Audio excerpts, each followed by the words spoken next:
decades of the 20th century, American companies like Gulf Oil and Standard Oil dominated Venezuelan oil production. They wrote the laws, negotiated concessions, and exported the crude during the 1980s. And 1,990 seconds, despite political differences, oil trade persisted. In 2008, Venezuela exported approximately 1.2 million barrels per day to the United States. Then came, and the relationship deteriorated. Criticized us foreign policy, formed alliances with Cuba and other anti-American governments, and used oil as a political weapon. He threatened to cut off exports to the U.S. He sold oil at discounted rates to Caribbean nations and poor communities in the U.S. to build political support. But the oil kept flowing because Venezuela needed. The revenue and the U.S. refineries on the Gulf Coast were specifically designed to process Venezuelan heavy crude. In 2014, under the Obama administration, the United States began imposing targeted sanctions on Venezuelan officials accused of human rights violations. These expanded in 2017 and 2018 under Trump to include financial sanctions, restrictions on PDVSA, and eventually a near-total embargo on Venezuelan oil imports. By 2020, U.S. imports of Venezuelan crude had dropped to almost zero, and Venezuela's oil production, already declining, fell even further. The sanctions were designed to pressure the Maduro government. The logic was simple: cut off oil revenue, government collapses, and democracy returns. But that didn't happen. Instead, Venezuela redirected its exports to China, to India, and to buyers willing to purchase sanctioned oil at steep discounts through a network of dark fleet tankers. The oil kept moving, just not to the United States. And that brings us to China. China's economy requires enormous amounts of energy. And as China grew over the past 3 decades, it needed to secure reliable oil supplies from multiple sources. Starting in the early 2000s, China began investing heavily in Venezuela. According to multiple reports, China extended over $60 billion in loans to Venezuela between 2007 and 2016. These loans were repaid in oil. Venezuela shipped crude to China at discounted rates as loan repayment. This was strategic. For both countries, Venezuela needed capital to maintain oil production and fund government programs. China needed long-term access to energy supplies that wouldn't be subject to U.S. control. By the 2010s, China had become Venezuela's largest creditor and one of its largest oil customers. When U.S. sanctions cut off Venezuelan access to Western financial systems, China provided an alternative. This was a charity.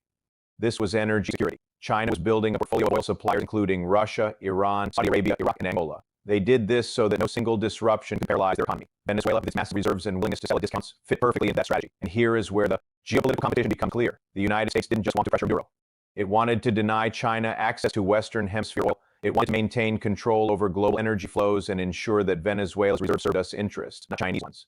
This is why the current operation happened, not because Maduro is uniquely evil, but because Venezuela's oil, sitting 90 miles from the U.S. mainland, represents a strategic asset. The United States decided it could allow that asset to remain under the control of a government aligned with China. So what did sanctions actually achieve? They disrupted Venezuelan oil exports and made it harder for PDVSA to operate. They reduced the government's revenue, dropping production from over 2 million barrels per day in 2014 to less than 900,000 barrels per day in 2024. But they didn't collapse the government. They didn't restore democracy. And they didn't stop oil from flowing. What they did was redirect the oil trade. Venezuela stopped selling to the United States and started selling to China, India, and others. Buyers changed, the flows adapted, and the market found a way. In the process, sanctions made Venezuela more dependent on China, not less. Because when Western financial systems are closed, countries turn to alternatives, and the primary alternative is China. This is the unintended consequence. U.S. sanctions were supposed to weaken adversaries. Instead, they pushed those adversaries closer. Aligned with each other, Venezuela, Iran, and Russia all deepened their economic ties with China, building alternative payment systems and trading in yuan instead of dollars. Sanctions didn't isolate these countries.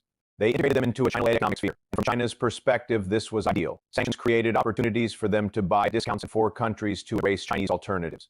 So when we talk about why the current U.S. operation happened, we need to understand this context: economic pressure through. Sanctions wasn't working, the government wasn't collapsing, China's access wasn't being denied. So the United States escalated from economic pressure to military action. They moved from sanctions to airstrikes. They went from trying to control the oil through financial means to trying to control it through force.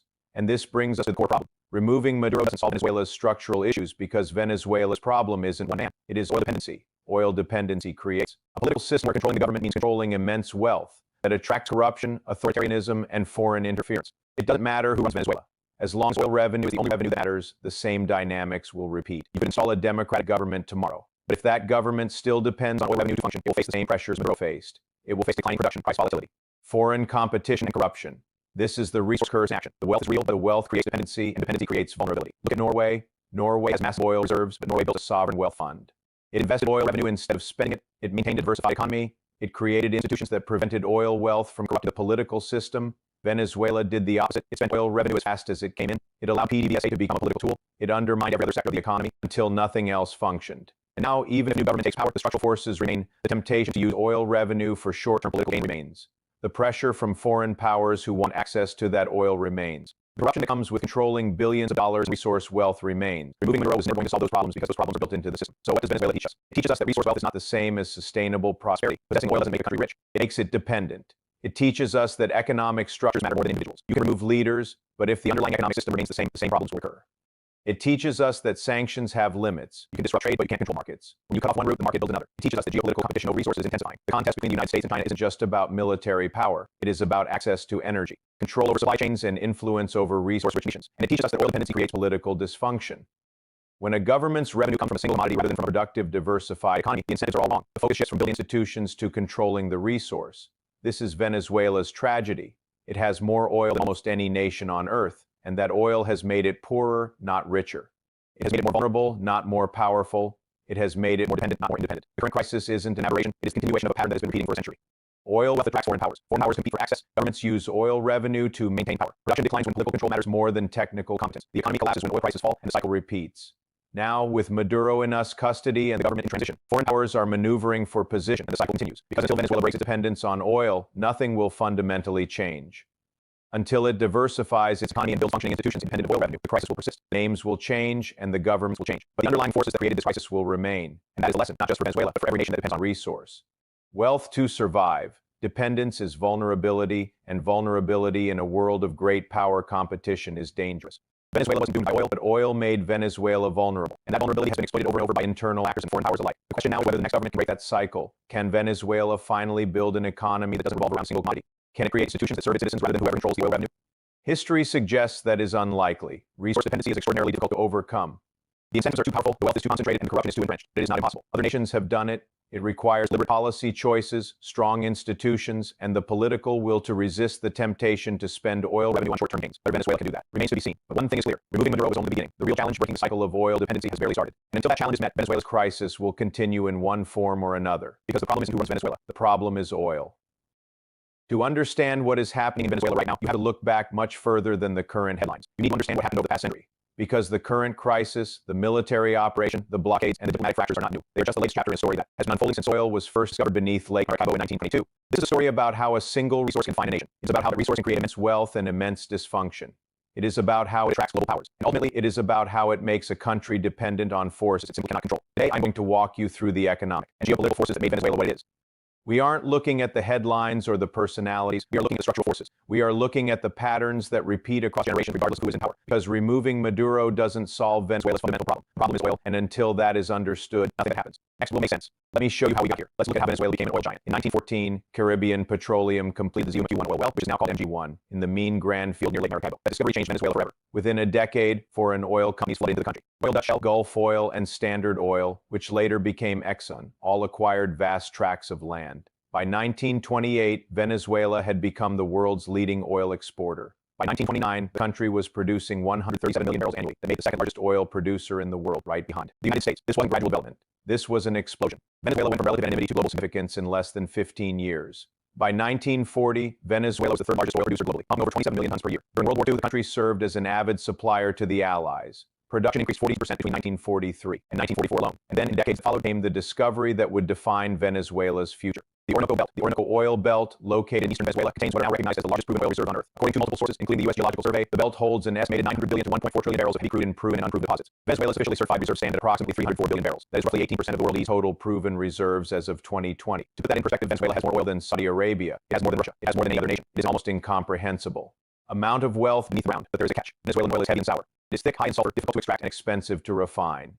It is not the light, sweet crude that flows easily and processes cheaply. The Orinoco oil requires specialized refineries, significant infrastructure, and substantial investment to bring to market profitably. That technical reality shaped everything that came after, because possessing the resource wasn't enough. Venezuela needed foreign capital, foreign technology, and foreign expertise to turn that oil into revenue. And that dependence on external actors, on global markets, and on decisions made far from Caracas is what made Venezuela vulnerable. Now let's look at how oil wealth shaped Venezuelan politics. Oil didn't just change Venezuela's economy, it restructured the entire political system.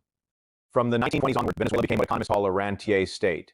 This is a country that derives the majority of its national revenue from renting out natural resources rather than from producing goods or taxing a diversified economy. This has profound effects. When a government's revenue comes primarily from oil exports rather than from taxing its citizens, the relationship between the state and population changes. The government doesn't need productive citizens. It needs to control the resource, and control it they did. During the dictatorship of Juan Vicente, who ruled from 1908 to 1935, oil wealth concentrated in the hands of the government and a small elite connected to foreign companies. By 1929, Shell, Gulf Oil, and Exxon accounted for 99% of Venezuela's total oil production. The wealth was immense, but it didn't spread. Agricultural production collapsed.